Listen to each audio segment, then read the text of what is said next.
TV MS టీవీకి స్వాగతం. ఆంధ్రప్రదేశ్ మరియు తెలంగాణ ప్రజలందరికీ మా నమస్కారం. Welcome to MS media. ఈరోజు వైకుంఠపురం జెడ్పీహెచ్ హై స్కూల్లో ఉన్నాము. ఇక్కడ హెచ్ఎం గారితో కొన్ని విషయాలు మాట్లాడుతున్నాం. నమస్తే సార్, చెప్పండి సార్, మీ స్కూల్ గురించి ఇన్ఫ్రాస్ట్రక్చర్ ఏ విధంగా ఉందో ఇంట్రడక్షన్ ఇవ్వగలుగుతారా? నమస్తే, నా పేరు Srinivasa Rao, B Srinivasa Rao, ZPH high school Vaikunthapuram. ఈ సంవత్సరం కొత్తగా ఈ 10th క్లాసెస్ ప్రారంభమైంది సార్. మరి అప్గ్రేడ్ అయింది. మా స్కూల్లో దాదాపు 10 మంది టీచర్స్ ఉన్నారు సార్. అయితే మాకు 8 క్లాసులు ఉన్నాయి సార్ ఇక్కడ. అయితే అందరూ కూడా క్వాలిఫైడ్ టీచర్సే ఉన్నారు. దాంతోపాటుగా అందరూ కూడా ఇంగ్లీష్లోనే బోధన చేస్తున్నాం సార్. మా స్కూల్లో మరి కిచెన్ రూమ్ ఉంది. కిచెన్ బాగా వండి పెడతారు పిల్లలకి. అదేవిధంగా బాత్రూమ్స్ ఉన్నాయి. బాత్రూమ్స్ కూడా క్లీన్ చేయడానికి ఆయా గారు ఉన్నారు. మాకు స్కూల్ గురించి చక్కగా వాతావరణం చాలా బాగుంది సార్. అలాగే గ్రౌండ్ కూడా ఉంది సార్. పిల్లలు ఆడుకోవడానికి చాలా మంచి ఫెసిలిటీస్ ఉన్నాయి. దాంతోపాటుగా పిల్లల యొక్క వాళ్ళ యొక్క నైతిక భావన బయట తీయడానికి మేము ఎంతో కృషి చేస్తున్నాం సార్.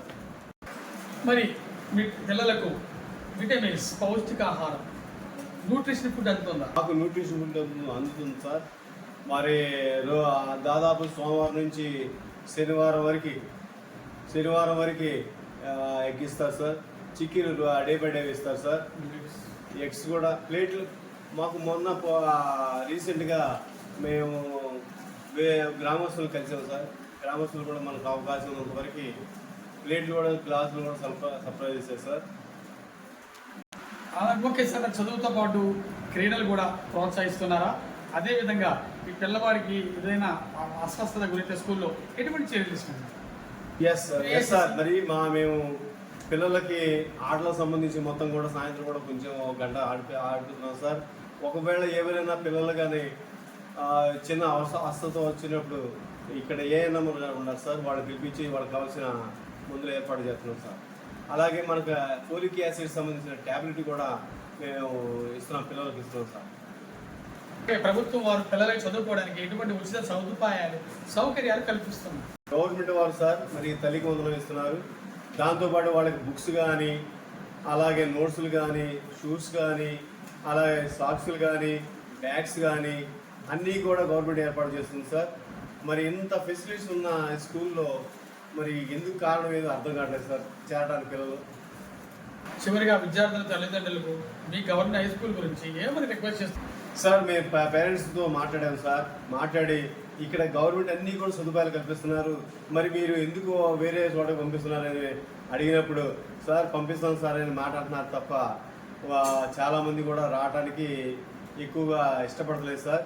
కారణం ఏంటంటే ఇక్కడ ఒక్కొక్కడికి మామూలుగా కోట్లు ఆస్తి ఉండటం వల్ల అది మన అన్ని రకాల ఫెసిలిటీస్ ఉన్నాయి సార్. మేము అలాగే తల్లిదండ్రులు అడిగాము సార్. అయితే గవర్నమెంట్ స్కూల్ అంటే వాళ్ళకి కొంచెం చిన్న చూపుగా ఉంది సార్. ఇప్పటి వరకు Vaikunthapuram ZPH high school HM గారు చాలా చక్కగా వివరించారు. గవర్నమెంట్ స్కూల్స్లో అనేక ఫెసిలిటీస్ ఉండగా మరి ప్రైవేట్ స్కూల్స్కి ఎందుకు వెళ్తున్నారని వాపోతున్నారు. అదేవిధంగా వెల్ క్వాలిఫైడ్ టీచర్స్, మంచి మిడ్ డే మీల్స్, పౌష్టికాహారం, క్రీడలు, ఆరోగ్యం, మరి సంపద అన్నీ ఉండగా మీ స్కూలు, మీ బడి మీకోసం మరి సృష్టించింది మీరు ఎందుకు ఉపయోగించుకోలేకపోతున్నారని బాధపడుతున్నారు. విద్యార్థుల తల్లిదండ్రులారా ఒకసారి ఆలోచించి ఇక్కడ అన్ని ఫెసిలిటీస్ చూసి జాయిన్ అవ్వమని మేము కూడా రిక్వెస్ట్ చేస్తున్నాం. ఇటువంటి స్కూల్ని ఇంతగా రన్ చేస్తున్నటువంటి లెజెండరీ హెచ్ఎం, విజనరీ హెచ్ఎం గారికి కంగ్రాచులేషన్స్. వెల్కమ్ ఎంఎస్ మీడియా, ప్రతి చోట ప్రజల